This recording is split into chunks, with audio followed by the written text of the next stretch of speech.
अस्सलाम वालेकुम। मेरा नाम निशा राव है। आप देख रहे हैं निशा राव पॉडकास्ट और जो आज की हमारी मेहमान है, मैं समझती हूँ कि ख्वाजा कम्युनिटी की वो फ़ेवरेट है और आजकल कुछ दिनों से मेरी भी फ़ेवरेट चल रही है थोड़ी बहुत और बहुत अच्छी-अच्छी बातें करती है और काफ़ी लोगों ने मुझसे सवाल किए हैं कि उससे ये पूछना है, ये पूछना है और मैं आज अपने दोस्तों के और अपने सवालों के साथ जो हमारी दोस्त है, डॉक्टर मेहरब आवान और वो मेरे सामने हैं। अस्सलाम वालेकुम, कैसी हैं आप? मैं बिल्कुल ठीक-ठाक हूँ। ये तो बड़े ताज्जुब की बात है कि मैं आजकल आपकी थोड़ी-सी फ़ेवरेट चल रही हूँ, क्योंकि निशा की तो फ़ेवरेट नॉर्मली कोई भी नहीं होती। नहीं, आप थोड़ी-सी फ़ेवरेट हैं आजकल। जब से मैंने चलिए। पॉडकास्ट स्टार्ट किया तो मैं आपके पॉडकास्ट देख रही थी। काफ़ी हुँ, दिलचस्प बातें थी आपकी। Thank you. अच्छा मेहरब अपनी लाइफ़ के बारे में बताओ। मैंने तो आज तक कभी आपसे पूछा ही नहीं है हुँ, कि आप कहाँ से स्कूलिंग हुई, कितने बहन-भाई हैं, कहाँ से बिलॉन्ग करती हैं और कराची किस तरह आई? थोड़ा-सा बताइए। यार निशा, मैं एबटाबाद से हूँ ओरिजिनली। गाँव मेरा उगी है। पैदाइश मेरी एबटाबाद में हुई थी और वालिद साहब मेरे डॉक्टर हैं और हम टोटल में 6 बहनें हैं, total. I am the youngest one. और स्कूलिंग भी मेरी सारी एबटाबाद से हुई हुई है, मेडिकल कॉलेज भी मेरा एबटाबाद से ही हुआ हुआ है। कराची में आना बड़ा दिलचस्प इस तरीके से हुआ कि मैं सबसे पहले जब मैंने शहर छोड़ा था तो मैं लाहौर गई थी, जॉब के सिलसिले में। मुझे लाहौर में एक जॉब ऑफ़र हुई थी, मैं लाहौर गई थी। बड़ा शोर-गुल हुआ था, उसमें बड़ा ड्रामा हुआ था। फिर मैं अमेरिका चली गई पढ़ने के लिए और अमेरिका से जब मैं वापस आई तो मेरा मूड इस्लामाबाद में या लाहौर में ही रुकने का था। लेकिन मुझे इस्लामाबाद और लाहौर से जॉब ऑफ़र्स ही नहीं आ रही थी। मुझे सारी जॉब ऑफ़र्स कराची से आ रही थी। तो मैंने एक दफ़ा ज़िंदगी में बात सुनी थी कि आपको ना कभी रोज़ी को लात नहीं मारनी चाहिए। मैंने कहा जब सारा मेरे ख़्याल से मेरा वहाँ पे दाना-पानी लिखा हुआ है कराची में, कराची से मुझे कुछ आ रहा है, लिखा हुआ होगा ये तो कराची जाना चाहिए। हुँ, और यूँ 2018 में मैं कराची आई और अभी तक इस साल 2024 की शुरुआत तक मैं कराची में ही थी। अभी भी मैं हर 2 महीने बाद 1 महीने बाद आ जाती हूँ 1 महीने के लिए, काम तो अभी भी यहाँ पे ही है क्योंकि तो कराची में 2018 के अंदर आई और कराची ना एक ब्लैक होल की तरह है। कराची आपको छोड़ता नहीं है, आप कराची आ जाओ बस कराची फिर आपको पकड़ लेता है। कराची से जान छुड़ा के वापस जाना एक बहुत मुश्किल काम है। ये तो आपने बिल्कुल ठीक कहा कि कराची से जान छुड़ाना बहुत मुश्किल काम है। और स्कूलिंग के बारे में बताओ, स्कूलिंग जब स्कूल में जा रही थी तो वहाँ का कैसा रवैया था? कि अक्सर ख्वाजा सरा देखते हैं कि हुँ, स्कूल में जाते हैं तो उनको बुलिंग किया जाता है। क्या तुम्हारे साथ भी ये सारी चीज़ें तुम्हें भी फेस करना पड़ी? बहुत ज़्यादा। मसलन क्या फ़ील होता था? बहुत ब शुरू से ही तो बुरा निशा, सबसे पहले तो बॉय बन के जाना होता है ना, हुँ। तुम भी इसी में से गुज़री हुई जी, हो। जी। हाँ, मुंडे बन के हम जाते हैं। हुँ, तो वही वाली बात है, सबसे पहले तो आपको लड़का बना के भेजा जाता है। अब आप लड़के आप हैं नहीं तो आपने लड़के होने की एक्टिंग करनी है। तो बाकी बच्चों की ज़िंदगी कितनी आसान है मैं सोचती हूँ ना, उन्होंने सिर्फ़ किताबें भरनी है, कॉपियाँ पूरी करनी है, खेलना है, कूदना है और घर आ जाना है। हमने इस तमाम चीज़ के ऊपर लड़का होने की एक्टिंग भी करनी है साथ में। तो स्कूल में तो मेरी अच्छी खासी बुलिंग होती थी। पहली हमारी नर्सरी की क्लास थी, क्लास नंबर 1, पहली ज़िंदगी की मेरी क्लास। उसमें मिस ने बोला कि जी तमाम लड़के दरमियान में बैठ जाएँ, तमाम लड़कियाँ साइड पे बैठ जाएँ। मैं जाके साइड पे बैठ गई और फिर सबने मेरा मज़ाक उड़ाया। फिर मेरी बेइज़्ज़ती हुई। फिर मेरी अम्मी-अब्बू ने मेरी बाजी को वहाँ पे जॉब करवाई। तो तुम इसके साथ जाया करो ताकि ज़रा-सी बच्ची रहे थोड़ी। तो अब बेचारे माँ-बाप भी परेशान थे। किसी ने पाकिस्तान में कभी किसी माँ-बाप को सिखाया गया कि आपके घर में अगर खुसरा पैदा हो जाए तो आपने क्या करना है? नहीं पता ना किसी को भी। जी, जी। बस चला रहे हो जिस तरीके से हुँ, आप हुँ। चला सकते हैं। फिर उससे ज़रा बड़े स्कूल में गई, प्रेप 1, 2, 3, 4, 5 क्लास में, उन चीज़ों के लिए। वहाँ पे मुझसे फैंसी ड्रेस में प्रेप क्लास में मिस ने पूछा कि सारे बच्चे बताएँ कि फैंसी ड्रेस जो आने वाला है, आप क्या बनना चाहते हैं? तो मैंने उसमें जवाब दिया कि मैं खुसरा बनना चाहती हूँ। अच्छा। तो मिस ने मुझे बोला कि ये तुमने लफ्ज़ कहाँ से सीखा है? तुम्हें ये कैसे पता है? मैंने कहा मिस मैं सब मुझे यही कह रहे हैं, पिछले 2-3 सालों से मैं यही होंगी। फिर मेरी घर पे शिकायत लगी, फिर मेरी बेइज़्ज़ती हुई घर से, मम्मी बोला को चुप करके बैठा करो, ये कोई बातें करने वाली। फिर मेरे अब्बू एक बॉयज़ कॉलेज के अंदर डॉक्टर थे और उन्होंने मुझे वहाँ का टेस्ट दिलवा दिया, 5th क्लास के बाद ही 7th क्लास का, और उन्होंने बोला कि तुम मेरी नज़रों के सामने आ जाओगी ना तो बची रहोगी। बिकॉज़ 5th के बाद ना 6th में सेपरेशन हो जाती है, बॉयज़ की क्लास अलग हो जाती है, लड़कों की क्लास अलग हो जाती है। पख्तूनख्वा में हमारे ज़माने में तो ऐसा ही हुआ करता था। तो फिर ये टेंशन थी, कि अब क्या होगा? अब्बू ने बोला कि छठी में जा ही ना, सीधा 5वीं या 7वीं में मेरी आँखों के सामने आ जाए। जहाँ पे होगी तो चलो कुछ ना कुछ बचत ज़रा-सी रहेगी। हुँ, हुँ। लेकिन अब वो ऑल बॉयज़ कॉलेज, उधर मैं एक इकलौती मूरत, हुँ, हुँ। बाकी सारे लड़के, हुँ, ना मेरा कद, ना मेरी दाढ़ी, ना मेरी मूंछें। कद तो मेरा बहुत लेट जाके बढ़ा है ना, हुँ, हुँ। तो उसमें भी बहुत ज़्यादा होता था मेरे साथ। लाइक बहुत सी चीज़ें हुई हैं, रेप की अटेम्प्ट्स भी हुए हैं यहाँ तक कि बाथरूम मैंने सच में कभी भी इस्तेमाल नहीं किया। तो मुझे तो स्कूल की मेरी कोई भी अच्छी यादें नहीं हैं, इन ऑल ऑनेस्टी। बस वो जो अब मैं थिएटर कर लेती थी, प्लेज़ कर लेती थी, झंडे ला लेती थी, कौमी तराने गा लेती थी, ये चीज़ें मैंने एन्जॉय की हैं। इसके अलावा लायक थी, तो टीचर्स की पसंदीदा थी, ये मेरी मैंने एन्जॉय किया है। बाकी मेरे दिमाग को तो जैसे ही मौका मिला ना, मैं ज़िंदगी में आगे बढ़ी हूँ, कामयाब हुई हूँ, तो मेरे दिमाग ने नर्सरी से लेके 12वीं जमात की तमाम चीज़ों को कंट्रोल ऑल डिलीट करके दिमाग से हटा दिया है कि ये जो इतना बड़ा बोझ तुम्हें दर्द का अपने दिमाग में बांधा हुआ है ना, ये तो ज़रा निकालो। अब हँसी खुशी की मेमोरीज़ तुम्हें समेटने की हुँ, हुँ। ज़रूरत है। तो स्कूलिंग के बाद जब कॉलेज में आई थी तो मेडिकल की तरफ कैसे आपका रुझान हुआ? या क्या इंटरेस्ट था हुँ। कि शुरू से डॉक्टर बनने का माइंड था या एक होता है ना कि चलो कोई और डिग्री नहीं तो यही सही या इस तरह का कोई प्लान हुआ? मिडिल क्लास फैमिली से मेरा ताल्लुक है, लोअर मिडिल क्लास फैमिली से, तो यही 2-3 शौक हो सकते हैं, या फ़ौज है, या हुँ, इंजीनियरिंग है, या हुँ, डॉक्टरी है। फ़ौज का टेस्ट मैंने दिया था, हुँ, मेडिकल में फ़ेल हो गई क्योंकि यूरोलॉजिस्ट ने मुझे बोला कि बीबी आप तो बीबी हैं और ये हालाँकि मैं स्ट्रांगली रिकमेंड हुई थी आईएसएस-बी से। हुँ, हुँ, और मैंने दिया भी इसलिए ताकि मैं लड़कों को दिखा सकूँ कि देखो मैं जो हूँ ना, मैं भी लड़का हूँ। हुँ, हुँ, तो जब मेरा फाइनल मेडिकल हुआ तो मुझे यूरोलॉजिस्ट ने बोला कि बीबी ज़रा खुदा से थोड़ा खौफ हुँ। कर।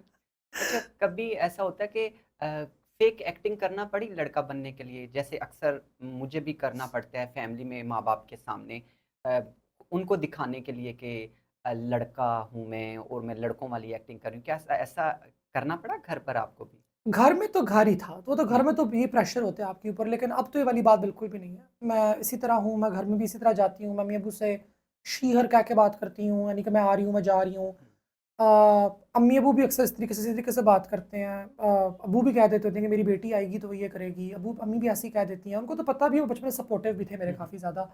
सख्त भी थे बहुत, हुँ, हुँ, बिकॉज़ उन पे भी सोसाइटी का प्रेशर था, लेकिन जब सारी चीज़ें टूटी, जब बिखरीं, तो फिर वो नरम भी बहुत हो गए। दुनिया के आगे तो मैंने बहुत एक्टिंग की है निशा, हुँ, तुम्हें तो पता भी होगा हाँ। क्योंकि तुम अपना क्लिनिक भी एक जी, चलाती जी, हो। जी। हम तमाम ट्रांसजेंडर्स ने, हुँ, हुँ, तमाम ने अगर नहीं तो मेजॉरिटी ने, हुँ, किसी ने हकीम के पास जाके, किसी ने डिस्पेंसर के पास जाके, हम सब ने मर्दानगी के टीके लगाए हुए हैं। एग्ज़ैक्टली। हम सब के ये जितनी भी हमारी मूर्तियाँ बेचारी जो कि भीख माँगती हैं, हुँ, हुँ। कराची के अंदर आके, जब वो ईद पे वापस गाँव जाती हैं, तो क्या वो ये फकियाँ लेके वो अपनी दाढ़ी मूंछें निकाल के जाली नहीं जाती? हाँ, एक्टिंग कर रहे होते हैं, एक रोल चल रहा होता है लेकिन लाइफ़ में। एक तो एक्टिंग है ना, एक हुँ, तो तिब्बी एक्टिंग है कि तिब के ज़रिए कि टीके लगा के जिस्म में खुद को जाली। और मर्दानगी का मतलब क्या है हमारे माशरे में? हमारे हुँ, माशरे में मर्दानगी का मतलब है, एक तो आवाज़, हुँ, कि हुँ, आपने यूँ करके आवाज़ निकालनी है, हुँ, और हुँ, एक वो ये कि आपने गा-गा करके बात करनी है ना, कि मैं आसा, हुँ, हुँ, मैं गया-सा, यानी कि वो यूँ करके बात आपने करनी है। और तीसरा सबसे इम्पोर्टेंट, दाढ़ी मूंछें। तो वो दाढ़ी मूंछें निकालने का बेसिकली एक ज़ोर होता है। मैं तो अभी तक 2 साल पहले तक एक्टिंग करती रही हूँ। पर 2 साल पहले तक तो नहीं, 5 साल पहले मैंने बता दिया था लोगों को मैं ख्वाजा सरा हूँ। मैंने जो इनिशियल एहतजाज भी निकाले थे जब मेरे को बीला हमला हुआ था, हुँ, हुँ। तो याद होगा उसमें हाँ, मेरे उसके एक बारे छोटे में बताओ जो तुम्हारे पे एक हमला हुआ था, वो क्या सीन हुआ था? शहज़ादी की सालगिरह थी। हुँ, शहज़ादी की सालगिरह पे मैं गई, और शहज़ादी तो फिर शहज़ादी है। हुँ, हुँ, शहज़ादी ने तो अच्छे खासे लोगों से दुश्मनियाँ पाली हुई हैं, क्योंकि शहज़ादी ने मूर्तों के केस किए हुए हैं इतने। कोई 70 एक तो मूर्तों को उसने वायलेंस के केस सँभाले हुए हैं। हुँ, हुँ, तो पहले से उनको पता था कि यहाँ पे शहज़ादी की पार्टी हो रही है, साथ में उनको ये भी पता था कि यहाँ पे मेहराब आ रही है। ठीक। और मेहराब एक ऐसा पीस है जो कि आज तक हाथ नहीं लगा, हुँ, हुँ, क्योंकि पन पेशा ये मूरत करती नहीं है। सही। ये हमें कहीं पे मिलेगी नहीं कि हम इसका कोई एक रेट अदा करके इसके पास जा सकें। हुँ, तो हुँ, चलो यही यही मौका है, इसी में जाके उसके ऊपर हवा बोल दो, इसको हुँ, हुँ, पकड़ दो। तो मैं जब वहाँ पे बेसिकली पहुंची तो पहले से बीले हमलावर हो चुके हुए थे, हुँ, तो सारी मूर्तियां अंदर गेट शेड बंद करके छुपे कमरे के अंदर दब के बैठी हुई थी, और मुझे पता ही नहीं था। मैं गेट के ऊपर पहुंचती हूँ और मेरी गाड़ी का चारों तरफ से अहाता कर लिया उन्होंने। और फिर जाहिर है, जो उन्होंने अंदर हाथ डाले गाड़ी के अंदर, मुझे बाहर निकालने की कोशिश की। तब तक मैं पुलिस वालों को अपनी लोकेशन भेज चुकी थी। उन्होंने कुछ बंदोबस्त वगैरह कर लिया, कुछ 20-40 मिनट मैं उनसे लड़ती रही। हुँ, तब तक पुलिस वाले भी आ गए, तो फिर वो मामला ज़रा यूँ आगे चला। सही। तो फिर बाद में केस वगैरह किया? केस किया, कोर्ट के अंदर हम लोग गए, और मेरे साथ जो 2 मूर्तें थीं, जो कि ऐनी शाहिद थीं, हुँ, हुँ। उन्होंने कोर्ट में आके गवाही देने से इनकार कर दिया। अच्छा, क्या कहते हैं कि ख्वाजा सरा कम्युनिटी को कहाँ देख रही हो आजकल? क्यों हमारे आईडी कार्ड के मसले चल रहे हैं, अगर बिल उम, देखा जाए उसके मसले हैं। ख्वाजा सरा को ज़िंदगी में ना इतनी मोहब्बत मिली नहीं, हुँ, इतना प्यार मिला ही नहीं। और उनको जो वाहिद मॉडल मिला बनने का कुछ, तो वो हुँ, यही था कि मैं माशूक बनूँगी, मैं जाऊँगी, मैं डांस फंक्शन फंक्शन करूँगी, मुझ पे लोग पैसे फेंकेंगे तो ये मेरी माशूकी होगी। अभी हर कोई तो हसीन नहीं होती ना, हुँ, हर कोई तो महक मलिक या माही गुल तो नहीं होती। ठीक। ठीक हो गया? हुँ, हुँ, ये तो हमारी खूबसूरत हमारे पीस हैं ये तो। हुँ, हुँ, प्यारी-प्यारी जो हमारी बच्ची हैं, और दिल की भी बड़ी अच्छी लड़की हैं ये। तो मूरत को ही ना ये चाहिए कि ये मेरी पज़ीराई हो, हर कोई मुझे देखे, मैं हूँ, मैं हर जगह हूँ, मैं हीरोइन हूँ। ऊपर से बॉलीवुड की फ़िल्में देख के भी दिमाग इनका ज़रा ख़राब हो गया हुआ है। तो जब ये उस लाइन से हट के एनजीओ की नौकरी की तरफ भी आई ना, तो उनकी माशूकी नहीं ख़त्म हुई। ये उधर इन्होंने आके यहाँ पे भी तमाशबीन ढूंढने की कोशिश की, और जेलसी, एक दूसरे से जलती है कि कोई दूसरी मूरत अगर कामयाब हो रही है, वो कम्युनिटी के लिए अगर कुछ अच्छा कर रही है, तो हाय उसको पजीराई क्यों मिल रही है, मुझे क्यों नहीं मिल रही है। ये जो थिंकिंग है ना, ये उस कौम की थिंकिंग होती है जिसको ये लगता है कि वसाइल बहुत कम है और मुझे वसाइल पे काबिज होना पड़ेगा। इसको अंग्रेजी में कहते हैं द मेंटालिटी ऑफ स्कैरसिटी। तो ये होता है ना कि बचपन अगर आप लोग गरीब हैं और आपको बिरयानी खाने का शौक है, और महीने में बनती है सिर्फ एक दफ़ा बिरयानी, और घर में है 6 बहन भाई, तो जो सबसे जेलस वाली बहन होगी ना, या जो जेलस वाला भाई होगा, वो जाकर डूंगे में से ना पहली बोटियां तोड़ तोड़ के खाना शुरू कर देगा, क्योंकि उसको ये लगेगा कि जब बात आगे बढ़ेगी, जब खाने की मेज़ तक बात जाएगी, तो तब मेरे लिए कुछ भी नहीं बचेगा। अब यहाँ पे कौन सा वसीला है जिस वसीले के पीछे मूर्तें पड़ी हैं? पैसा तो बहुत सी मूर्तों के पास बथेरा है, अच्छा खासा कमा लेती हैं, वो वाला मसला नहीं है। फंक्शंस वगैरह के जरिए, बाकी चीज़ों के जरिए भी कुछ मूर्तें अच्छा कमा लेती हैं। पैसे की भूख नहीं है यहाँ पे भूख है अटेंशन की, यहाँ भूख है प्यार की। तो इससे एक तो हमें ये वाली बात भी नज़र आती है कि ख्वाजा सराय कम्युनिटी का दिल टूटा हुआ है। ख्वाजा सराय कम्युनिटी ट्रॉमा में से गुजर रही है। ख्वाजा सराय कम्युनिटी के साथ इतनी बुरी हुई है, इतनी बुरी हुई है, और नस्ल दल नस्ल इतनी बुरी हुई है कि वो जिस एक चीज़ की तरसीवी है और प्यासी है, वो है प्यार। प्यार से आप ख्वाजा सराय से कत्ल भी करवा लो, वो कर देगी, जो कि हमारी मूर्ति बेवकूफ़ है, वो कर जाती हैं। और इस भूख की प्यास इतनी ज़्यादा है कि किसी दूसरी मूर्त को अगर पजीराई मिल रही हो तो वो उसके पीछे पड़ जाती हैं। ट्रांसजेंडर पर्सनस एक्ट 2018 के खिलाफ जो इनिशियल लॉबिंग हुई है, वो मूर्त ने की है, सही कहा आपने। वो मूर्तों ने की है। मूर्तें हैं जो कि गई हैं जमात इस्लामी वालों के पास बैठी हैं, मौलवियों के पास बैठी हैं, बोल के ये कि ये गेज का कानून है। क्यों? क्योंकि पता नहीं मुझे वाली बात कैमरे पे करने की ज़रूरत है कि नहीं है? नहीं, कर कर दूँ? हाँ। लेकिन ये वाली मूर्तें जिनकी औरतों से शादियाँ हुई हों, अब आप मूरत का कार्ड हासिल नहीं कर सकती, क्योंकि अगर आप मूरत का कार्ड हासिल करोगे तो मूरत की और औरत की शादी तो नहीं होती पाकिस्तान के कानून के मुताबिक। नहीं होती। तो मैं ये वाली, तो उन्होंने उनको बोला कि लेकिन हमें मूरत वाले वो भी चाहिए, हमें मूरत वाले बेनिफिट्स भी चाहिए।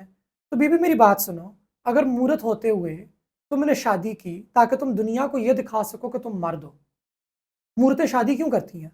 इसीलिए करती हैं ना, ताकि वो उनके दिलों दिमाग में होता है कि हमारे ऐब पे पर्दा पड़ जाए। सबसे पहले तो वो अपनी ज़ात को ऐब समझती हैं, तो अपनी ज़ात पे पर्दा डालने के लिए वो एक औरत से शादी करती हैं। फिर औलाद कैसे होती है कैसे नहीं होती, मैं उस वाली चीज़ पे जानना ही नहीं चाहती। लोगों के अमाल हैं, उन पे पर्दा ही टप्पा डाले तो बेहतर है। मगर कल को जब आप कानून की निगाह में बाप हैं, कानून की निगाह में अब आप बन चुकी हैं, आप किसी की शोहर हैं, आप किसी का खावंद है, तो आपने तो प्रिविलेज हासिल की ना। आप अपने आप से भागी, आप अपनी ज़ात से भागी, और आप एक मर्द की लेबल और आइडेंटिटी के पीछे छुपी। और उस मर्द की लेबल और आइडेंटिटी की सबसे बड़ी मिसाल क्या होती है? निकाह और बिफ्ता, कि मैंने किसी से निकाह किया और मैं किसी का बाप बना। वो चीज़ भी आपने हासिल कर ली, तो फिर आपको मूरत के बेनिफिट्स क्यों चाहिए? जब आपने इतना बड़ा अपनी ज़िंदगी में कॉम्प्रोमाइज़ कर लिया है ना, तो फिर काटें अपने बाल, पहने मर्दों वाला लिबास, बन के रहे ना बाप, बन के रहे ना शोहर। ये वाली चीज़ मुझे नहीं समझ आती, ये वाली थिंकिंग जो इनकी है कि नहीं हमने गाँव में शादी भी करनी है, बीवी भी रखनी है, किसी का बाप बनने की हमने एक्टिंग भी करनी है, वो वाला सारा काम भी हम लोगों ने चलाना है, और फिर शहर में आके हम लोगों ने मूरत का बेनिफिट भी हासिल करना है, और शनाख्ती कार्ड हम लोगों ने ख्वाजा सराय का लेकर नहीं बनाना। और क्योंकि इस कानून में हमारे लिए जगह नहीं है, अब हम तुम लोगों की ऐसी की तैसी, अब हम लोग मौलवियों के पास जाके बैठेंगी और मौलवियों को बोलेंगे कि ये गेज का कानून है, कि ये गेज लेकर आए अपने लिए कानून। भाई गेज तो फिर तुम हुए ना, गेज तो तुम हुए, मर्द का शनाख्ती कार्ड तुम्हारा, बीवी बच्चे तुम्हारे, उसके बावजूद मर्दों से ताल्लुकात तुम्हारे, तो कौमे लूत तुम हुए कि कौमे लूत हम हुए? कौमे लूत का जब हम वाकया सुनते हैं कि वो हजरत लूत अलैहिस्सलाम के घर पे टूट पड़े, हालांकि उनके पीछे बीवियां भी मौजूद थी, तो वो मेरा या तुम्हारा जिक्र तो नहीं हो रहा, तुम्हारी तो कोई बीवी नहीं है, मेरी तो कोई बीवी नहीं है, हमारे तो कोई बच्चे नहीं है। गंद सारा इनका, जाके मौलवियों को आगे वाली पट्टियां पढ़ाओ, और मौलवी तो इंतजार में बैठे हुए थे। मौलवियों को तो मौका चाहिए होता है कि हमें भी कोई बढ़ावा मिले, हम भी किसी बात को आगे लेकर आए, हम भी पाकिस्तानियों को बताएं कि जी कैसे हमारी इस्लामी इक़्तिदार के ऊपर बाहर से लोगों ने आके हमला किया और हमने आके आप लोगों की जान बचाई है। कहाँ का वो सेनेटर मुश्ताक अहमद आज हीरो बना फिरता है इस पूरे के पूरे ड्रामे के ऊपर। तो ये कैसे स्टार्ट हुआ गंद? ये बात मेरे ख्याल से मैंने बहुत हिम्मत करके आज कैमरे पे कर दी है, मगर ये करने की जरूरत, ये गंद मूर्तों ने शुरू किया। मूर्तें गई हैं जिन्होंने जाके झूठा प्रोपेगेंडा हमारे बारे में स्टार्ट किया। इदारे हमारे बंद होते हैं, कौन हमारी झूठी रिपोर्टिंग कराता है? मूर्तें जाके हमारी झूठी रिपोर्टिंग कराती हैं। बीला वायलेंस तो चलो अपनी जगह पे है ना, लेकिन इसके अलावा क्या माशूक़ें माशूकों के ऊपर हमले नहीं करवाती? करवाती हैं, क्या माशूक़ें माशूकों के फंक्शनों के ऊपर रेडें नहीं पड़वाती हैं? करवाती हैं। तो ये चल रहा है निशा, ख्वाजा सरा कम्युनिटी के साथ इस वक़्त। दुनिया के गम तो हम रोती रहती हैं हुँ, ना, हुँ। दुनिया को तो खुद भी अपना गम पता है। आज ज़रा मैंने कहा 2 मूरतें बैठी हुई हैं, तो ज़रा हम लोग हाँ, अपना हम अपना अपने गम अपने रोएँ, दुःख रो लें। अपने दुःख हम रो लें ज़रा। अच्छा, तो ख्वाजा सरा कम्युनिटी का जो आजकल देख रहे हैं आईडी कार्ड इश्यूज़ है, हुँ। क्या मेडिकल अगर होगा तो फिर क्या क्या इसको देखते हो अगर मेडिकल हो तो? ख्वाजा सराओं के लिए क्या ये मुनासिब है मेडिकल होना? देखो मेडिकल अगर होता भी है तो मेडिकल साइंस के मुताबिक होना चाहिए, मेडिकल किसी की चाह के मुताबिक नहीं हो सकता। हम ये नहीं कह सकते कि Pakistan Islamic medical association Pima जिसका नाम है, उनके एक डॉक्टर साहब का मूड ये कहता है, उनकी अंडरस्टैंडिंग ये कहती है ट्रांसजेंडर के बारे में कि जी ट्रांसजेंडर का मतलब इज़ इक्वल टू इंटरसेक्स, तो हमें उसके मुताबिक मेडिकल करना चाहिए। नहीं जी, साइंस बहुत वाज़ेह है, साइंस बहुत क्लियर है। इंटरसेक्स की 85 कंडीशंस हैं, उनकी अपनी एक साइंस है। ट्रांसजेंडर अफराद की अपनी मेडिकल कंडीशंस हैं, जिनका ताल्लुक साइकेट्री के साथ है और साइकोलॉजी के साथ है, और इसके ऊपर साइंस बहुत वाज़ेह है कि ट्रांसजेंडर होना कोई दिमागी बीमारी नहीं है। ट्रांसजेंडर होना किसी किस्म का मसला नहीं है। एक इंसान की जो जिनसी शनाख्त होती है वो उसकी एक ऐन फितरी चीज़ होती है, और आपकी जिनसी शनाख्त क्या होगी ये आप कभी भी प्रिडिक्ट नहीं कर सकते, क्योंकि आपकी जिनसी शनाख्त जब आप माँ के पेट के अंदर होती हैं, जब आपकी माँ हमल से होती हैं, उसी वक्त आपकी माँ के पेट के अंदर आपकी जिनसी शनाख्त मुतय्यन हो जाती है। बेशक आपके जिनसी अज़ा क्या हों, लेकिन दिमाग का भी एक जिन्स होता है और दिमाग का जिन्स उस सिचुएशन के अंदर मुतय्यन हो जाता है। अब मैं इस चीज़ को ये समझती हूँ कि एक होती है तकमील खल्क़ुल्लाह, कि बहुत से लोग जब पैदा होते हैं तो उनका होंठ कटा हुआ होता है, या उनका तालू कटा हुआ होता है, या उनके दिल के अंदर सुराख होता है। इसका मतलब ये नहीं है कि खुदा ने उनको नाक़स पैदा किया है। इसका मतलब ये है कि खुदा ने उनकी पैदाइश के ज़रिए इंसानियत को ये याद कराया है कि कुछ लोगों की ज़िंदगी और कुछ लोगों की बरतरी में पूरे मुआशरे ने अपना हाथ डालना होता है। अगर हमारे पास डॉक्टर नहीं होंगे कि वो किसी का ताल्लु जोड़ सके, अगर वो किसी बच्चे के दिल का सुराख बंद कर सके, उस बेचारे की जान ज़ाया हो जाएगी या फिर उसकी जान बहुत नापेद करके गुजरेगी। इसीलिए मुआशरे ने कम टुगेदर करना होता है, उन्होंने साथ आना होता है ताकि वो खुदा की इस तकमील को, खुदा की इस बनाई हुई हयात को मुकम्मल कर सके। और ये फ़ितरी अमल है, ये कोई गैर फ़ितरी अमल नहीं है। इसी तरह वो वाले अफ़राद जो कि मुतजन्नस होते हैं, जो कि ट्रांसजेंडर होते हैं, वो किसी का गला नहीं काट रहे, वो कोई गलत काम नहीं कर रहे। वो सिंपली आपको अपना बता रहे हैं कि जी मैं ये हूँ, ये मेरी शनाख्त है। मैं जब सोती हूँ तो मुझे ये ख्वाब आते हैं, मैं जब जागती हूँ तो मैं ये सोचती हूँ, जब मैं डरती हूँ तो मेरे गले से ये चीख निकलती है।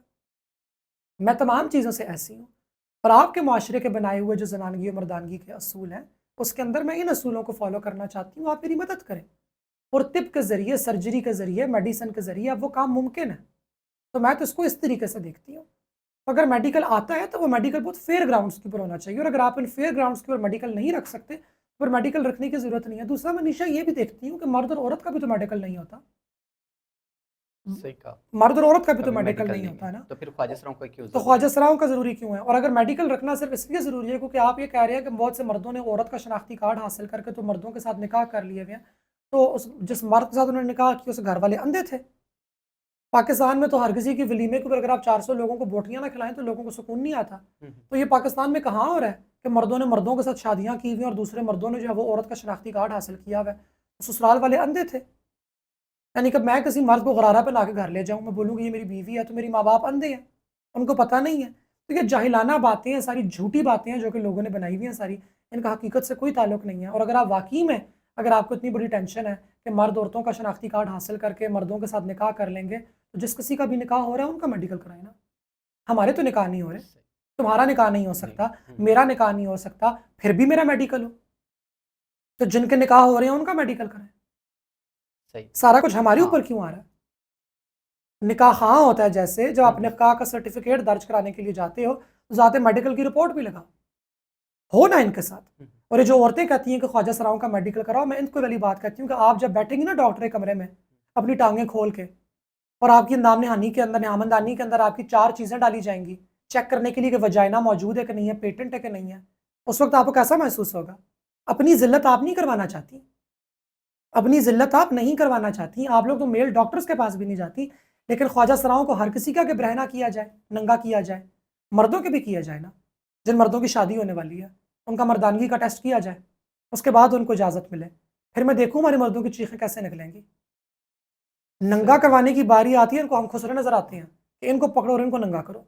सियासत की तरफ आने का कैसे सोचा और एएनपी ही क्यों चूज़ की? सियासत मुझे बहुत पसंद है, मैं हमेशा से एक सियासी कारकुन बनना चाहती थी। स्टूडेंट लाइफ़ से पॉलिटिकल एक्टिविज़्म के अंदर हूँ, स्टूडेंट एक्टिविज़्म के अंदर हूँ। मुझे पॉलिटिक्स बहुत अच्छी लगती है। मुझे पॉलिटिक्स एक नेगेटिव चीज़ नहीं लगती और एएनपी पाकिस्तान की सबसे ज़्यादा तरक्की पसंद जमात है। वो कैसे? एएनपी की तारीख़ बहुत पुरानी है। मैं लोगों को बताती चलूँ, एएनपी खुदाई खिदमतगार मूवमेंट कहलाया करती थी। अभी पाकिस्तान बना भी नहीं था और हमारे जो बानी हैं, जो हमारे बानी तहरीक भी हैं, बादशाह खान बाबा, खान अब्दुल गफ़ार खान उनका नाम था, वो पाकिस्तान की आज़ादी की जंग लड़े थे। उन्होंने कई साल जेल के अंदर और कैदो-बंदिश के अंदर गुज़ारे हैं बिकॉज़ उनको बरतानवी साम्राज्य पकड़ लिया करती थी। तो तुम्हारी जुर्रत कैसे हुई कि तुम आज़ादी की बात करो? उन्होंने पूरी पुख्तून कौम को एक किया और पुख्तून का मतलब पश्तो स्पीकिंग नहीं है। बहुत सिंपल है, जिस जगह को हम लोग आज खैबर पख्तूनख्वा कहते हैं, हमारा बड़ा सिंपल फिनोमेना है। कोर और गोर, घर और कब्र, अगर आपकी पख्तूनख्वा के अंदर है, तो हम आपको पख्तून जानते हैं, हम आपको पख्तून मानते हैं। उन्होंने हमें इकट्ठा किया, उन्होंने हमें एक कौम बनाया। तो तुम लोग कबीले नहीं हो, तुम लोग कबीले बन के आपस में लड़ते रहते हो, जी फ़लाँ ने मेरी बकरी चुरा ली, फ़लाँ ने हमारी बेटी से शादी कर दी, फ़लाँ ने हमारा बेटा मार दिया। एक कौम बनो, ताकि एक कौम बन के अपने वसाइल के ऊपर इख्तियार हासिल कर सको। अपने पहाड़ देखो, इन पहाड़ों के अंदर कितनी मादनियात हैं। अपने जंगल देखो, अपने दरिया देखो। हम एक कौम के तौर पे कितना आगे जा सकते हैं, मगर हम नहीं जा पा रहे क्योंकि बरतानवी साम्राज्य ने हमारे ऊपर कब्ज़ा किया हुआ है। तो उन्होंने कोई हथियार उठाए बगैर, कोई गोली चलाए बगैर, उन्होंने सियासी जद्दोजहद के ज़रिए हम लोगों को वो आज़ादी की राह की तरफ लेकर आए। एक बहुत बड़ा रोल है खुदाई खिदमतगार मूवमेंट का। हम ना होते तो आज पाकिस्तान भी ना होता। शायद आज भी हमें सही बरतानवी कहा। साम्राज्य बैठी हुई होती। उसके बाद बादशाह खान बाबा ने उस ज़माने में लड़कियों का एक स्कूल खोला था। और उन्होंने बोला था, और ये कोड आपने सुना होगा कि if you want to see the success of a civilisation, look at how it treats its women. अगर आप देखना चाहते हैं किसी माशरे को, तो देखें कि वो कितना तरक्की पसंद है, वो कितना आगे जा चुका है। देखें अपनी वो औरत को कैसे सलूक कैसे क्या करते हैं अपनी औरत के साथ। ये बादशाह खान बाबा का कौल है। और हम सुनते हैं कि जी पश्तून बहुत बुरे हैं, पश्तून जो है अपनी औरतों को पस्त रखते हैं। यानी कि मैं आपको सोच बताना चाह रही हूँ एएनपी की। तो एएनपी जब हुकूमत के अंदर आई तो उन्होंने तालीमी निसाब के अंदर तब्दीलियाँ की, सूरह हुजरात डाली उन्होंने, उसकी तजवीज़ दी कि ये डाली जाए। सूरह हुजरात के अंदर ज़िक्र है कि हमने खुदा जो ताला कुरान पाक के अंदर ज़िक्र करते हैं कि बेशक हमने तुम्हें और मुख्तलिफ़ कबीलों के अंदर इसलिए बाँटा ताकि तुम एक दूसरे को समझ सको। यानी कि वो सूरत डाइवर्सिटी की बात करती है।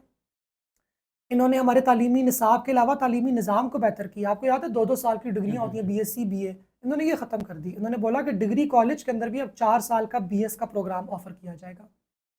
इसके अंदर ह्यूमन राइट्स का एक कोर्स था मैंडेटरी 6 सेमेस्टर के अंदर। और बाय द वे, ये हुकूमत उस वक़्त थी जब तालिबान का आधे खैबर पख्तूनख्वा पे कब्ज़ा था। हर घर से लाश उठाई गई है। एएनपी के वर्कर, एएनपी के पॉलिटिकल लीडर, हर घर से। इतनी ये तरक्की पसंद जमात है, और इससे ज़्यादा तरक्की पसंद की और क्या मिसाल हो सकती है जमात की, कि दुनिया की पहली सियासी पार्टी है, जिसकी सेंट्रल काबीना के अंदर एक ख्वाजा सरा बैठी हुई है। और उनका मंशूर देखा या आपकी फ़ेवरेट थी तो आपने चूज़ किया या उन्होंने आपको यकीन दहानी करवाई कि हम ख्वाजा सराओं के लिए ये चीज़ें लेकर आएँगे? मंशूर, और उनके मंशूर के अंदर यकीन दहानी थी। पाकिस्तान का वाहिद मंशूर था, जिसमें जिसके ख्वाजा अंदर सराओं का ख्वाजा सराओं का ज़िक्र ज़िक्र है। किया गया। अदरवाइज़ अभी तक किसी भी हुँ। पॉलिटिकल पार्टी के मंशूर में ख्वाजा सराओं का ज़िक्र नहीं है। वाज़ेह तौर पे उन्होंने ज़िक्र किया। और देखो पख्तूनख्वा के अंदर ख्वाजा सराओं का कत्लेआम भी सबसे ज़्यादा है। हाँ, सबसे ज़्यादा डेथ रेट, हमारा मर्डर रेट जो है वो पख्तूनख्वा के अंदर है। तो पख्तूनख्वा से एक पख्तून जमात सामने आए और वाक़ई ये वाली बात करे। और ये तो छोटी बातें हैं ना, मैं ऑल्दो ख्वाजा सरा का कत्ल छोटी बात नहीं है, मगर कहने हुँ, का मतलब मेरा ये है कि उनको जो ज़्यादा मुस्बत जो उनके इक़दाम है वो एग्रीकल्चर के रिफ़ॉर्म्स के ऊपर है, वो एनर्जी के रिफ़ॉर्म्स के ऊपर है। एक ऐसे बिजली की जो ज़्यादातर पैदाइश है वो खैबर पख्तूनख्वा के अंदर हो रही है, मगर वो कितने महंगे दामों पे हमें वापस खरीदनी पड़ती है वफाक से। तो ऐसा नहीं होगा। हम खैबर पख्तूनख्वा के अंदर एक पावर कॉरिडोर बनाएंगे पूरा, क्योंकि हमारे यहाँ बहुत सस्ती बिजली बनती है, ₹2.5 फ़ी यूनिट में हमारे यहाँ बिजली बनती है, जबकि आप लोगों को मेरे ख्याल से 50-70 में बेची जाती है। एग्ज़ैक्टली। तो इतनी ₹2.5 में अगर हमारी बिजली तैयार हो रही है, बल्कि उससे भी कम में तैयार हो रही है, तो हम ₹3 का रेट लगा के एक पूरा इंडस्ट्रियल ज़ोन बनाएँगे खैबर पख्तूनख्वा के अंदर, ताकि इंडस्ट्रीज़ लगें, इंडस्ट्री से लोगों को नौकरियाँ मिलेंगी, इंडस्ट्री से पाकिस्तान की एक्सपोर्ट ज़्यादा होगी, एक्सपोर्ट ज़्यादा होने से पाकिस्तान का जीडीपी इंप्रूव होगा और हमारे कर्ज़े भी कम होंगे। एक पूरी सोच है अवामी नेशनल पार्टी के पास, जो कि बाकी सियासी जमातों के पास नहीं है। अच्छा, सुनने में आता है कि डॉक्टर मेहरब एलजीबीटीक्यू को प्रमोट कर रही है पाकिस्तान के अंदर। ये कहाँ तक इसमें सच्चाई है? मेरे ख़्याल से ये जानबूझ के कहा जाता है ना मेरे बारे में, मुझे डिस्क्रेडिट करने के लिए। और दूसरी बात, जहाँ तक ये देखो, लेस्बियंस होती तो हैं, हुँ, गेज़ भी होते तो हैं, बाइसेक्सुअल लोग भी होते हैं दुनिया के अंदर, और ट्रांसजेंडर भी। और ट्रांसजेंडर भी जो कि हम मौजूद हैं। हुँ, तो उनका होना इसमें ऐसी क्या बात है? जो गेज़ हैं वो गेज़ हैं, जो लेस्बियंस हैं वो लेस्बियंस हैं, जो बाय हैं जो बाय हैं। अब प्रमोट करने का क्या मतलब है कि कोई मर्द किसी मर्द के साथ लवातत कर रहा होगा तो मैं जाके तालियाँ बजाऊँगी, बोलूँगी शाबाश, वेल डन, ऐसा तो नहीं बोलोगे? और ज़ोर से करो। यानी क्या मतलब है? ये कितना वाहियात आर्गुमेंट है कि ये प्रमोट करती है। मैं क्या करूँ? कोई 2 लेस्बियंस हैं, अगर उनका 2, एक औरत का और एक औरत का अगर आपस में कोई बाहमी ताल्लुक है, वो डेट मार रही हैं कि मैं बैठ के केक खा रही हूँ, तो मैं चली जाऊँगी, बोलूँगी शाबाश, वेरी गुड, मैं आपको सपोर्ट करती हूँ। क्या मतलब है? लेस्बियनिज़्म को कैसे सपोर्ट किया जाता है, प्रमोट किया जाता है? क्या मैं मर्दों को जाके बोल रही हूँ कि यार आप ना लड़कियों के साथ, लड़कियों में आपकी दिलचस्पी है, ये गलत है, आपको लड़कों की तरह दिलचस्पी होनी चाहिए। प्रमोट आप कैसे कर, भाई जिसको जो पसंद है उसको वो पसंद है। तो ये एक स्टूपिड आर्गुमेंट है जो कि रेज़ किया जाता है, क्योंकि मैं बताती हूँ उसका मतलब क्या है, क्योंकि मैं गालियाँ नहीं देती ना। हुँ, हुँ, मैं चीफ मिनिस्टर गंडापुर साहब की तरह लोगों के ऊपर इल्ज़ाम नहीं लगाती झूठे, एलजीबीटी होने के, जो कि जब इनकी अपनी जमात के ऊपर लगाए जाएँ, तो इनको ऐतराज़ होता है। मैं इसको पॉलिटिकल क्रच के तौर पे इस्तेमाल नहीं करती। मैं एलजीबीटी को नेगेटिव टाइटल के तौर पे इस्तेमाल नहीं करती। मैं ये नहीं कहती कि उफ़ वो तो गे है, या उफ़ वो तो लेस्बियन है। यानी किसी के बारे में गॉसिप करने के लिए, भाई कोई है तो वो है। मुझे उससे क्या सरोकार है? आपको उससे क्या सरोकार है? कोई भी तो ये एक अजीबो-गरीब आर्गुमेंट है। ये चाहते हैं ना, हमारा माशरा हमसे ये डिमांड करता है, माशरा भी नहीं बल्कि कुछ लोग हैं जो कि हमसे डिमांड करते हैं कि हमें खूनी होके दिखाओ, हमें लोगों से नफ़रत करके दिखाओ, हमें लोगों को मार-धाड़ करके दिखाओ, गालियाँ निकालो, हेट्रेड फैलाओ, हेट स्पीच करो। I don't do that. और मैं वो लेस्बियंस और गेज़ के खिलाफ भी नहीं करती, पर मैं क्यों करूँ? मेरी तो आज तक जब भी गेज़ से मुलाकात हुई है, उनमें से मुझे मेजॉरिटी बड़े अच्छे लोग लगे हैं। मेरी जब भी लेस्बियन से मुलाकात हुई है, मुझे मेजॉरिटी बड़ी अच्छी लगी हैं। 2-4 पनौती भी थी, 2-4 गेज़ भी पनौती निकले बीच में से। मगर वो तो आपको स्ट्रेट लोगों में भी नज़र आते हैं। मैं क्यों किसी को बुरा-भला कहूँ? जो है सो है, उनका अमल उनका अपना अमल है। अगर खुदा के नज़दीक वो अमल नापसंद है, तो खुदा उनको खुद जज करेगा। ये मेरा काम तो नहीं है। पाकिस्तान का मसला एलजीबीटी तो नहीं है। पाकिस्तान का मसला तो ये है कि इतने ज़्यादा टैक्स भरने के बावजूद मेरे और आपके पास जाने के लिए सरकारी यूनिवर्सिटियाँ नहीं हैं। ढंग के सरकारी कॉलेज नहीं है। जिन लोगों की शादियाँ हुई हुई हैं, वो इनकम पे अपने टैक्स भरते हैं, उसके बाद अपने बच्चों को प्राइवेट स्कूलों में भेजते हैं। और प्राइवेट स्कूलों के ऊपर भी एजुकेशन के निज़ाम की कोई चेक एंड बैलेंस नहीं है, बाद में उनको ट्यूशन सेंटर में भेजना पड़ता है। मैं और आप जब बीमार होती हैं, तो हमें इलाज कराने के लिए निजी अस्पतालों में जाना पड़ता है। लाखों का हमारा बिल आता है। पाकिस्तान के मसले ये हैं। पाकिस्तान का मसला ये है कि आपकी 15% नौजवान आबादी आज भी घर के अंदर बैठी हुई है, बिकॉज़ करने को नौकरी नहीं है। और 60% आपकी जो नौजवान आबादी है, वो जितना कमाना चाहती है, उससे कई गुने कम कमा रही है। पाकिस्तान का मसला ये है कि लोगों के पास मकान नहीं है और मकान खरीदने के पैसे नहीं हैं, और किराए बढ़ते ही चले जा रहे हैं।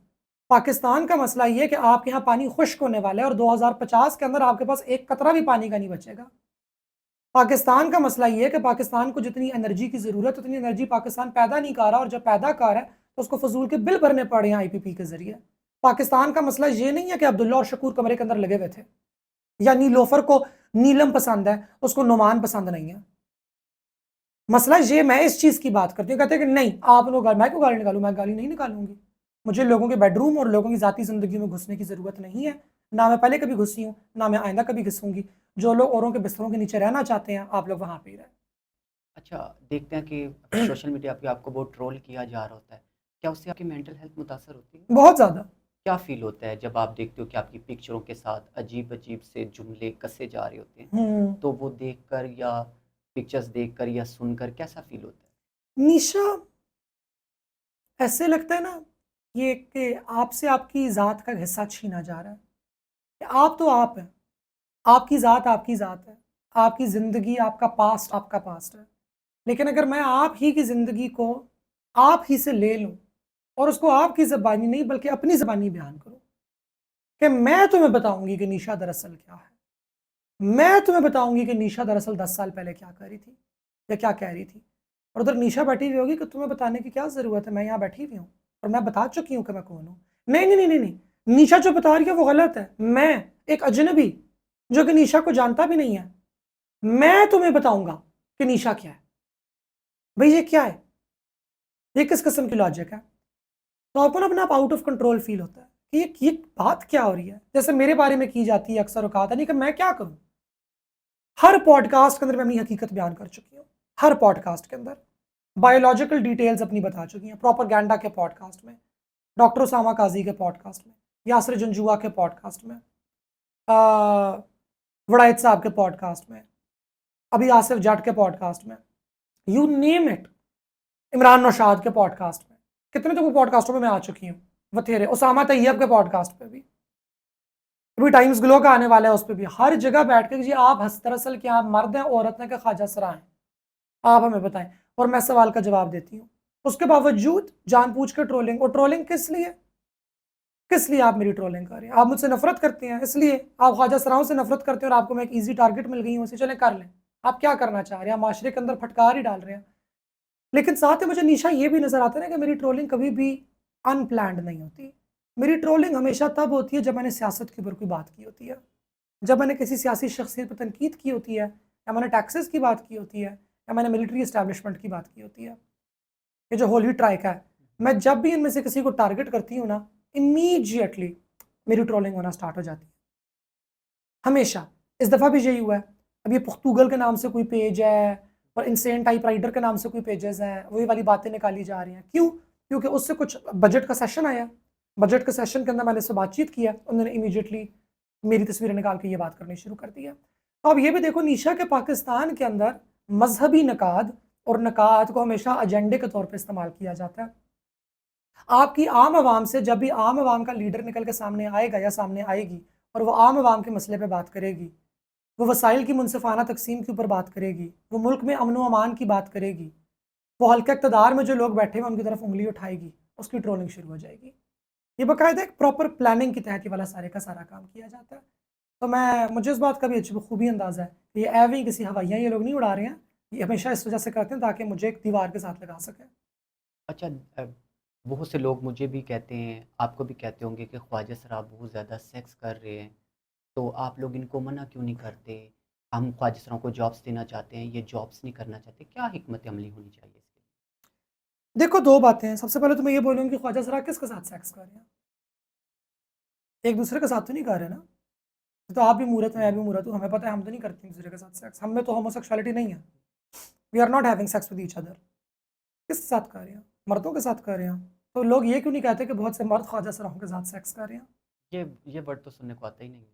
हमेशा उल्टा किसी ख्वाजा सरा क्या करें, घरों में छलांगे मार के जा रही हैं, गेट फलांग फलांग के जा रही हैं, ज़बरदस्ती लोगों के घरों पे छुरियाँ रख रही हैं, कह रही हैं कि सेक्स करो हमारे साथ।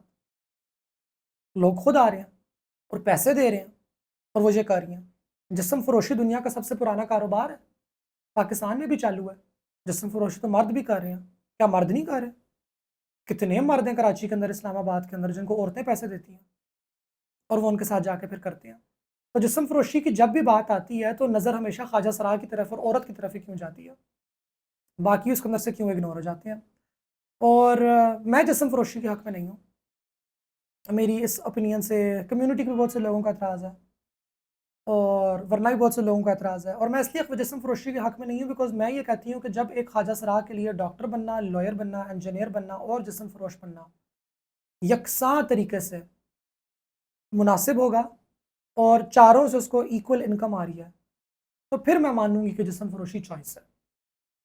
लेकिन अभी अगर ख्वाजा सरा पढ़ लिख भी नहीं सकती, वो डॉक्टर भी नहीं बन सकती, वो इंजीनियर भी नहीं बन सकती, वो लॉयर भी नहीं बन सकती, तो फिर उसके पास ऑप्शन ही क्या बचती है? उसके पास 2-4 ऑप्शन हमारे पास सिर्फ बचती हैं। देखो मैं डॉक्टर बनी, मैं तो सेक्स वर्क नहीं करती, तुम लॉयर बनी, तुम भी सेक्स वर्क नहीं करती।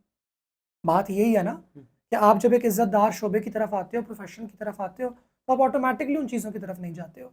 आप जा भी नहीं सकते हो, मैं करना चाहूँ भी तो मैं नहीं कर सकती, मेरा ज़मीर इजाज़त नहीं देता, क्योंकि मेरे माइंड की ट्रेनिंग ही उस तरीके से नहीं हुई हुई। मेरे माइंड की ट्रेनिंग ये हुई हुई है कि मैं काम करूँगी और उस काम के बदले मुझे उजरत मिलेगी। मेरी माइंड की ये ट्रेनिंग नहीं हुई हुई कि मैं किसी का बिस्तर गर्म करूँगी और उसके बदले मुझे उजरत मिलेगी। तो उस चीज़ की तरफ आने के लिए, उस चीज़ से हटने के लिए, प्रॉपर जॉब्स की तरफ आने के लिए वसाइल भी तो क्रिएट करने होंगे ना, मौके भी तो क्रिएट करने होंगे। उसका सबसे पहला स्टेप है एजुकेशन, ख्वाजा सरा कम्युनिटी की तालीम। और तालीम एक बहुत मुश्किल काम है। हम लोगों ने किस तरीके से यूनिवर्सिटियाँ सर्वाइव की हैं, तुमने LLB किया हुआ, तुम्हें बहुत मुश्किल मालूम है। काम है। मैंने मेडिकल कॉलेज सर्वाइव किया हुआ है। एक और भी हमारी ख्वाजा सरा डॉक्टर साहिबा हैं, उनको तो मेरे ख्याल से कोई 15-20 साल लग गए थे अपनी डिग्री पूरी करते हुए, मिसाइल्स की वजह से। मसाइल की वजह से। आसान काम नहीं है। बाकी लड़के लड़कियां 5-5 साल में कर गए, नहीं कि मैं वाहिद ख्वाजा सरा डॉक्टर हूँ जिसने 5 साल के अंदर एक गो में पास किया। और ये मुझे पता है कि मेरे लिए कितना मुश्किल था, मेरे लिए कितना चैलेंजिंग था। हमने कब ख्वाजा सराउंड के लिए यूनिवर्सिटी जाना आसान बनाया है? अभी ख्वाजा सराउंड ने यूनिवर्सिटी जाना शुरू किया है, तो ये जो आपके पास एलीट ख़वातीन हैं अपने और कपड़ों के 2-4 जोड़े बेचने के लिए, वो उनके खिलाफ प्रोपेगेंडा करके बैठ गई हैं कि ख्वाजा सराउंड को तालीम क्यों दी जा रही है? इनको यूनिवर्सिटीज़ के अंदर क्यों डाला जा रहा है? सो लोग बिल्कुल बजा कहते हैं कि आपकी कम्युनिटी ज़्यादातर सेक्स वर्क करती है, लेकिन मैं सवाल फिर उनसे ये पूछ रही हूँ कि आपने कम्युनिटी को सेक्स वर्क के अलावा और ऑप्शन ही क्या दिया? आप उनको कोई और ऑप्शन भी तो प्रोवाइड करें। और ऑप्शन का मतलब हम हर किसी से तो ये एक्सपेक्ट नहीं कर सकते कि हर कोई इतना दलेर होगा, हर कोई इतना बहादुर होगा कि वो तमाम लान-तान, तमाम बुलियों के बावजूद स्कूल भी सर्वाइव करे, फिर हाई स्कूल यानी कि कॉलेज भी सर्वाइव करे, फिर यूनिवर्सिटी भी सर्वाइव करे और उसके बाद नौकरी के भी पहले 3-4 साल, डिग्री हासिल करने के बाद पहले 4 साल तो आप छोटू होते हो। आपको तो छोटे लेवल की नौकरी मिलती है, उससे बहुत बुरा सलूक होता है आपके साथ, तो वो भी सर्वाइव करे। ये बहुत मुश्किल काम है। तो इससे निकल के यहाँ पे आना तो होगा और मैं समझती हूँ कि इससे निकल के आगे आने की एक ज़रूरत बन चुकी है निशा, एक ज़रूरत बन चुकी है। आप भी लॉयर हो, मैं भी एक एक्टिविस्ट हूँ। पाकिस्तान के अंदर जिस्म फ़रोशी एक जुर्म है। हम एक टाइम है ना, उस टाइम के बाद ये सब ख़त्म हो जानी चाहिए और हम भी वो टाइम ही माँग रही हैं कि आप मूर्तों को 10 साल दें और इस 10 साल में आप हमें सिक्योरिटी दें, एजुकेशन दें, स्टाइपेंड्स दें तालीम हासिल करने के लिए, जॉब प्लेसमेंट्स आप हमारे लिए मुहैया करें, हमारी स्किल ट्रेनिंग आप करें हमारी कम्युनिटी की। हम आपको 10 साल के अंदर बेहतरीन काम करके दिखाएँगे। मगर वो स्पेस तो दें, स्पेस दिए बगैर तो काम नहीं हो नहीं हो सकता। सकता। अच्छा मेहरब, अपने फ्यूचर्स प्लान बताएँ हमारे सुनने वालों को, देखने वालों को कि मेहरब आप आने वाले चंद सालों में क्या-क्या करना चाहती हैं? इलेक्शन लड़ना चाहती हूँ। ट्रांसजेंडर्स कम्युनिटी के लिए क्या करना चाहती हो और अपने फ्यूचर्स प्लान्स क्या हैं?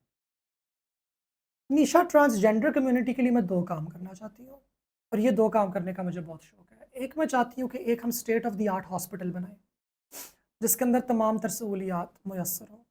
आप उसमें कॉस्मेटोलॉजी भी हो, उसमें हम आपकी मदद लेंगी और उसमें स्किन केयर भी हो, उसमें साइकियाट्री भी हो, एंडोक्रिनोलॉजी जो कि हार्मोन्स वगैरह का जो सारा सिस्टम होता है वो, उसमें सर्जरी हो। यानी कि मूरत को जब भी सेहत का मसला हो, तो वो उस एक जगह पे आए। एचआईवी का इलाज हो, जिनसी बीमारियों का इलाज हो, तमाम चीज़ें उसको एक छत के नीचे मिलें। और ये हम बेहतरीन तरीके से शौकत खानम चलता है, जैसे इंडस हॉस्पिटल चलता है, फ्री ऑफ कॉस्ट या बहुत एक नॉमिनल, एक बहुत छोटी सी फीस के ऊपर हम लोग ये वाला काम चला सकें। एक अच्छी हमारी डॉक्टर्स की टीम हो और ये बेशक एक हॉस्पिटल हो पूरे पाकिस्तान में, बेशक एक। दूर दराज इलाकों से मूर्तें ट्रैवल करके आ जाएंगी कराने के लिए, अगर उनको पता है कि इज्जत से, शराफत से और हमारा फ्री एक ऑफ जगह कॉस्ट पे होगा। इलाज हो रहा है। हाँ जी बिल्कुल, या एक बहुत मामूली सी रकम के हुँ, ऊपर, इस इतनी रकम में कि जो कि वो अफोर्ड कर अफ़ोर्ड कर सकती हो, सकें। उससे ज़्यादा महंगा एक्सपेंसिव ना हो। एक तो मैं ये काम करना चाहती हूँ। दूसरा मैं एक एजुकेशनल स्कॉलरशिप स्टार्ट करना चाहती हूँ। स्टार्ट यानी कि वो मेरे नाम पे ना हो, मैं ये नहीं कहती उसका नाम मेहरब स्कॉलरशिप या अवार्ड हो, वो सरकार की जानिब से हो या वो सरकार और निजी इदारों दोनों की जानिब से हो, लेकिन उसमें हर साल के हिसाब से मूर्तों को स्कॉलरशिप्स दी जाएँ। स्कॉलरशिप दी जाए। 9वीं जमात से आप शुरू करें, 9वीं, 10वीं, 11वीं, 12वीं की। फिर 9वीं पास करोगी, अगर अच्छे नंबर लोगी तो तुम्हें इतना पैसा मिलेगा, जैसे फ़ौजी फाउंडेशन की होती है, 10वीं, 11वीं, 12वीं, ताकि तब से बच्चियाँ एजुकेशन के लिए मेंटली प्रिपेयर्ड रहें और मेंटली मोटिवेटेड रहें हुँ, कि वो मैं ये करूँगी तो मुझे इतना पैसा पैसा मिलेगा। मिलेगा। अच्छा, मैं आपको पता है बचपन में स्कॉलरशिप पे पढ़ी हूँ। मुझे 9th 10th first year second year पाँचों साल एमबीबीएस के, 2 साल मास्टर्स के, मुझे थ्रू आउट स्कॉलरशिप मिली है और उससे मैं मोटिवेट होती थी कि मैं और तालीम हासिल कर सकूं। अगर मुझे वो ना मिलती तो शायद मैं ना कर पाती। और यही वाली स्कॉलरशिप फिर आगे यूनिवर्सिटीज़ में भी इंक्लूड हो कि बहुत सी यूनिवर्सिटी, तमाम यूनिवर्सिटीज़ मैं तो चाहती हूँ कि उनके पास 1-2 कंप्लीटली फ्री ऑफ कॉस्ट होनी चाहिए ट्रांस बच्ची के लिए, बल्कि फ्री ऑफ कॉस्ट सिर्फ नहीं, उसको महीने का आप 8,000 10,000 रुपया भी दे रहे हो साथ में, ताकि वो अपना खर्चा पूरी कर सके, अपना अपना वो थोड़ा बहुत ख़रीद सके, हॉस्टल में रुक सके, खाना ले सके, किताबें अपने लिए वो ले सके। ये 2 काम, सेहत और तालीम, इन 2 के ऊपर मैं काम करना चाहती हूँ। और खुद का फ्यूचर प्लान? खुद का फ्यूचर प्लान, मैं इलेक्शन लड़ना चाहती हूँ, और उसके अलावा? या अगर इलेक्शन मैंने ना लड़ा तो मैं पार्टी को और मुनज़्ज़म करना चाहती हूँ। सियासत में मैं रहना चाहती हूँ, मुझे पॉलिटिक्स पसंद है और मेरा शौक है पॉलिटिक्स, इसीलिए मैंने पॉलिटिक्स की तालीम भी हासिल की। मैंने पॉलिसी में मास्टर्स किया, पब्लिक हेल्थ पॉलिसी में, ग्लोबल हेल्थ पॉलिसी में टू बी स्पेसिफिक। और मुझे याद पड़ता है निशा, हमारी एक असाइनमेंट थी ना, एक बहुत मुश्किल हमारा कोर्स था, उसके आखिर में हमने अपने मुल्क का वज़ीर बराए सेहत बन के हमने मुल्क की सेहत का एक प्लान तैयार करना था 50 पेजेस का। तो मैंने जब वो तैयार किया ना, उसमें मैंने लिखा Mehra Bawan, minister of national health services and regulation, the government of Pakistan. तो मैंने जब वो पढ़ा ना, ज़िंदगी में पहली दफ़ा तो मैं बहुत खुश हूँ खुशी फ़ील। कि मैं एक मूरत, एक ट्रांसजेंडर हुँ, जिसको धुतकारा गया सारी उम्र, मैं ये लिख भी सकती हूँ। माना कि असाइनमेंट है, अमेरिका के अंदर हो रही है, उन्होंने तो उस तरह से दे दिया, मगर और जब मैंने वो देखा तो मैंने बोला कि ये इम्कान है, और इम्कान को यकीनी बनाना ये ज़िंदगी का नाम है। कुछ चीज़ें ना खुदा हमें देता है, खुदा हमारे आगे कुछ पर्दे खोलता है, हटाता है, शीशे आईने साफ़ करता है कि दुनिया ने जो तुम्हें बताया है और जो मैंने तुम्हारी तकदीर में लिखा है, इसमें फ़र्क है। और ये वो तुम्हारी तकदीर है जो मैंने लिखी है, या शायद हो सकता है लिखी हो सकता है, हमें क्या पता, हमें खुदा की तकदीर मुकद्दर का अपने नहीं पता होता, लेकिन हो सकता है कि हमारा जो मुकद्दर हो। हम अज़म तो करें, हम उस चीज़ तरफ बढ़ने की कोशिश तो करें। और उस दिन मैं बहुत मोटिवेट हुई थी, और तब मुझे हुआ था कि ये पॉसिबल भी तो हो सकता है। मैंने तो कभी ये करने का सोचा ही नहीं। हमने हमेशा सोचा कि मैं नंबर 3 पे होंगी, मैं पीछे हटूँगी ज़रा-सा ना, यानी कि अब कामयाब होंगी, लेकिन इतनी कि कोई मुझसे चैलेंज्ड फ़ील ना करे, कोई मर्द मुझसे घबराए ना, कोई औरत हुँ, मुझसे घबराए ना। मैं बस अपना-अपना काम मैं करती रहूँगी इसी तरीके से, लेकिन तब मुझे हुआ कि नहीं, मुझे आगे बढ़ना है। तो मैं आगे बढ़ना चाहती हूँ, कामयाब होना चाहती हूँ। मेरी अम्मी ने अभी तक हज नहीं किया, उनको हज करवाना है, उनका बहुत शौक है। और मकान नहीं है अपना हमारा। मेरा ये है कि मैं इतने ज़िंदगी के अंदर इतनी मैं कामयाब हो सकूँ कि मैं अपना कुछ एक अपना एक इंशाल्लाह। सर पे अपने एक छत में अपने एक रख सकूँ मैं। और पॉलिटिक्स में आगे अल्हम्दुलिल्लाह कंटिन्यू करना चाहती हूँ। मुझे अवाम की खिदमत करना पसंद है, और मैं चाहूँगी कि मैं एक ऐसे इनकलाब में मेरा भी हाथ हो, मेरी भी उसके अंदर कोई कोशिश हो, जिससे हम आम आवाम को ताकत मिला सकें, और आम आवाम वज़रा बने, और आम आवाम हमारी जो कॉरिडोर्स ऑफ पावर हैं, उनके अंदर बैठ सके। अच्छा मेरा कोई ज़िंदगी का ऐसा वाक़या आप बताओ, जो आज भी सोचते हो तो रोंगटे खड़े हो जाते हैं, जो तुम्हें लगता है नहीं यार ये मेरे साथ नहीं होना चाहिए था? यानी कि ज़ुल्म कोई हाँ, जो ऐसे एक ऐसे इंसान को दुःख होता है कि ये बहुत बड़ा दुःख हुआ है मेरे साथ। जो मेरे बारे में नेगेटिव प्रोपेगेंडा और झूठ बोला गया, और ख़ुसूसी तौर पे जो नेगेटिव प्रोपेगेंडा और झूठ मेरे बारे में मज़हबी जमातों ने बोला, उनसे मुझे बहुत ज़्यादा अफ़सोस हुआ। यानी कि निशा 2002 के बाद ना, जब मारिया बी वाला पूरा केस हुआ, इतनी पेड कैंपेन्स उन्होंने चलाई। आज भी वो खातून जब भी मेरे बारे में कोई नेगेटिव रील बनाती है ना, तो वो स्पॉन्सर करके इंस्टाग्राम पे चलाती है। स्पॉन्सर करके, बाकायदा पैसे डाले जाते हैं उसके पीछे। और कि सेनेटर मुश्ताक साहब भी शामिल हो गए, यूथ क्लब भी शामिल हो गई। इतना झूठ इन लोगों ने मेरे बारे में बोला, इतने बहतान इन्होंने मेरे ऊपर बाँधे।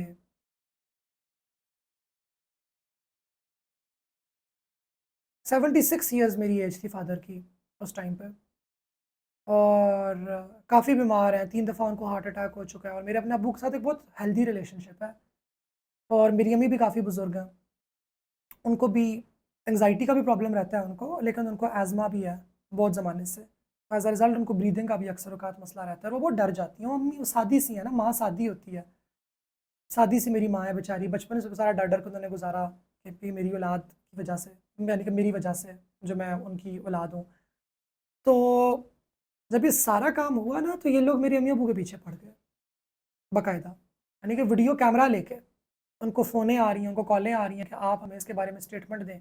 स्टेटमेंट दें हमें, बताएँ हमें कि ये बायोलॉजिकल मेल है, कि ये है। और मेरे अब्बू-अम्मी इतने डर गए कि उन्होंने रोते हुए मुझे फ़ोन किया कि हमें लग रहा है कि तुम मर जाओगी। हमें लगता है कि कल कोई तुम्हें आके कत्ल कर देगा। मेरे अबू का ने मुझे इंग्लिश में बोला, हालाँकि वो मुझसे हिंदू में बात करते हैं। अबू ने मुझे इंग्लिश में बोला कि this is a country of fanatics, ये मज़हबी जुनूनियों का मुल्क है, और तुम्हें ऐवें ही पकड़ के मार देंगे। तो मेरे लिए, जो कि मैं इतनी छोटी हूँ सबसे, मैं अपने घर में सबसे छोटी हूँ, मेरे अम्मी-अब्बू के साथ ही हो रहा है, उनको हरासा किया जा रहा है। मेरे अब्बू क्लिनिक करते हैं अपना, उनको क्लिनिक आते-जाते हुए वहाँ पे लोगों ने उनको रोक, इस तरह पूछ-कुछ वगैरह की। मेरी बहनें सारी जॉब करती हैं बाहर के मुल्कों में, उनको बाकायदा हरासा किया गया इस तरीके से। तो बहुत मुझे बुरा फ़ील हुआ, और मैं बहुत रोई उस दिन। और उस दिन मैंने ये वाली बात, नमाज़ पढ़ते हुए मैंने खुदा से ये वाली बात की थी कि मुझे पता है कि दरगुज़र कर देना, माफ़ कर देना एक बहुत एहसन अमल है, जो कि अल्लाह अपने बहुत बड़े बंदों से करवाता है। और मैं आज भी वाली बात एडमिट करूँगी कि मेरे अंदर लेकिन इस वक़्त दरगुज़र करने की बिल्कुल कैपेसिटी नहीं है।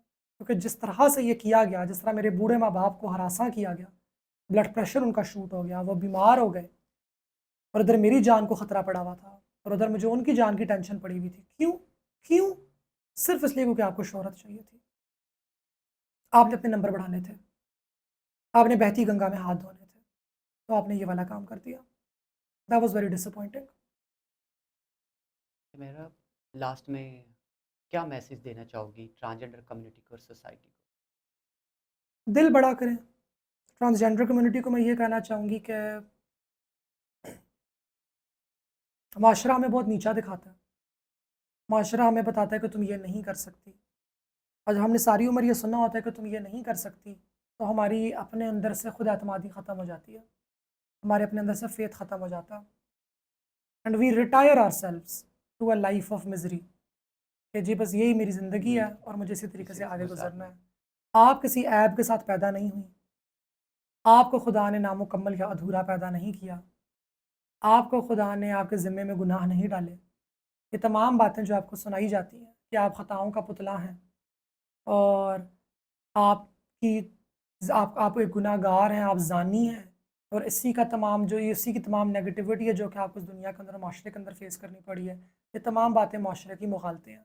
आपको खुदा ने एक जिस्म के साथ, एक रूह के साथ, एक मुकद्दर के साथ पैदा किया है। आपका हिसाब होगा। क्या ये बात सोचें, कल को खुदा ने अगर आपको ये पूछ लिया क़यामत के रोज़ कि मैंने तो तुझे तेरी हकीकत के साथ पैदा किया था और तेरी हकीकत तेरी रूह की सूरत में तेरे अंदर कैद थी, जो कि तुझसे बात भी कर रही थी, जो कि फट फट के बाहर भी आ रही थी, तूने उसका हिसाब चुकाया कि नहीं? तू उसको उसकी राह पे लेके गई कि नहीं? तो फिर आप क्या करेंगी? तो अपनी दुनिया की बातों की वजह से अपने आप को डिसहार्ट ना करें। आप मुकम्मल हैं, आप खूबसूरत हैं, आप हसीन हैं, आपका ज़िंदगी के अंदर एक मकसद है। हर चीज़ का एक मकसद होता है और आपकी ज़िंदगी का भी एक मकसद है, और अपने इस मकसद को पहचानें और अपनी ज़िंदगी में फलें-फूलें, आगे बढ़ें। और सोसाइटी को मैं ये पैगाम देना चाहती हूँ कि मूर्तें किसी का हक़ नहीं चुरा रही, हम किसी के हक़ पर डाका नहीं डालने आई हैं। वसाइल बहुत ज़्यादा हैं और वसाइल पे कब्ज़ा अशराफिया ने किया हुआ है, वसाइल पे कब्ज़ा एलीट ने किया हुआ है। उसी एलीट ने जो कि आपको आज आपकी ख्वाजा सराह औलाद के ख़िलाफ़ या बाकी लोगों की ख्वाजा सराह औलादों के ख़िलाफ़ माइल कर है। वो तमाम लोग जो आपको बता रहे हैं कि हम यहाँ पे माशरे में फूट डालने के लिए आए हुए हैं, वो खुद 8-8 कनाल की कोठियों के अंदर बैठे हुए हैं, जबकि आपके पास अपने बच्चे के पैम्पर ख़रीदने के भी पैसे नहीं हैं। आप अपनी हुस्न की निगहदाश्त के लिए जब कुछ ख़रीदती हैं ना, तो आपको ये टेंशन होती है कि मेरा मियाँ कहीं माइंड ना कर जाए। लेकिन आप सुनती हैं उस एलीट की हैं, जो कि 8-8 कनाल की कोठी के अंदर बैठी हुई है, जो कि आपके वसाइल के ऊपर काबिज़ है, जो खुद तनख्वाह निकालेगी 15 लाख की, लेकिन अपने कारीगर को तनख्वाह देगी 40,000 रुपया सिर्फ। हम मसला नहीं है, मसला वो हैं जिन्होंने वसाइल पे कब्ज़ा किया हुआ है। दिल अपना बड़ा करें, मूर्तें अपने हकूक़ के लिए निकली हैं, इनके साथ शामिल हों और उनके साथ शामिल होकर अपने हकूक़ के लिए भी आवाज़ बुलंद करें, ताकि हम तमाम लोग, हम तमाम महकूम कौमें जो इस पाकिस्तान के मुल्क के अंदर आबाद हैं, हम तमाम महकूम सिनफ़ें और अजनास जो इस पाकिस्तान के मुल्क के अंदर आबाद हैं, हम लोग तमाम कल को फ़ख्र के साथ अपना सर बुलंद कर सकें। हमारे फ्रिज में खाना हो, हमारे सर पे छत हो, हमारे दिमाग में तालीम हो, हमारे पास रोज़गार का या कारोबार का मौका मौजूद हो। हम तमाम लोग एक ऐसे मुल्क में चलना चाहते हैं, एक ऐसे मुल्क में पलने बढ़ना चाहते हैं। आप यही चाहेंगे कि आपकी औलाद एक ऐसे मुल्क के अंदर आगे बढ़ सके कि कल को खुदा न खास्ता किसी इमरजेंसी की वजह से अगर आप इस दुनिया के अंदर नहीं रहते, तो आपको पता है इस मुल्क के अंदर उनके लिए तालीम, रोज़गार, सेहत, खुराक मौजूद है। और हम तमाम लोग एक ऐसा पाकिस्तान चाहते हैं, और ये पाकिस्तान बनाने में ख्वाजा सरा आपके शाना बशाना चलेंगे, क्योंकि हम भी एक ऐसा ही पाकिस्तान चाहते हैं। माशरे को मैं ये पैगाम देना चाहती हूँ। बहुत बहुत शुक्रिया मेहरब आपका आने के लिए और मुझे टाइम देने के लिए। आपका बहुत शुक्रिया के लिए। बहुत तो मुझे इतना अच्छा लग रहा है कि ये पाकिस्तान का पहला पॉडकास्ट है जी जी, ये पहला जिसमें पॉडकास्ट। हमारी ट्रांस होस्ट है, और ना सिर्फ आप पाकिस्तान की पहली ट्रांसजेंडर लॉयर हैं, बल्कि आप पाकिस्तान की पहली ट्रांसजेंडर कास्ट पॉडकास्टर भी भी है। हैं। जी जी, क्या बात है। बहुत बहुत शुक्रिया। अभी मैं अपने पॉडकास्ट का एहतताम करती हूँ। इंशाल्लाह नेक्स्ट टाइम नेक्स्ट गेस्ट के साथ मैं आपकी खिदमत में दोबारा हाजिर होंगी। बहुत बहुत शुक्रिया।